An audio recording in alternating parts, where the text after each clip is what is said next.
Our SEPA program is one of the 5 alliances, part of the broader program of works to remove the dangerous level crossings.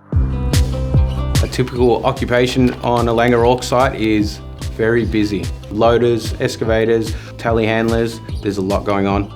Sites range from approximately 50 to 100 employees on site at any one time to our largest sites upwards of 500. We get a lot of team members working in a very close proximity and trying to maintain that people-plant separation. To be able to manage those situations, we rely on lots of different things that we put in place, and some of those are higher order controls, some are lower order controls, but it's usually a combination of controls. But we kept driving to probably the lower order controls where we're relying on admin controls or people.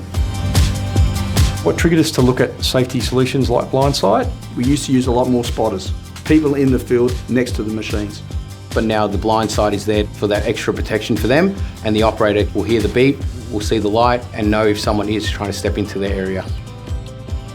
Blindsight is predominantly used on our high-risk plant, earth-moving equipment and telehandlers.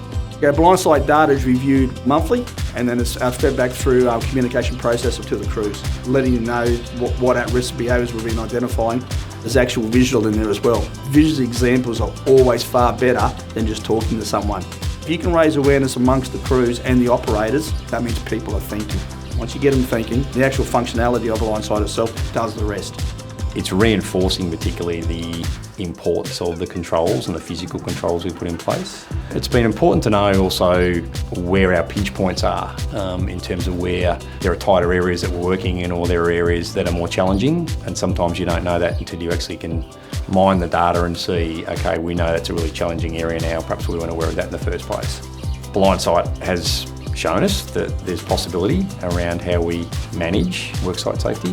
It certainly challenged us and proved that it's not necessarily about more people or more systems or more processes, that technology can live in harmony with what we're doing, but it can enhance what we're doing too. Blindsight has given us an extra dimension when it comes to protecting people from plant.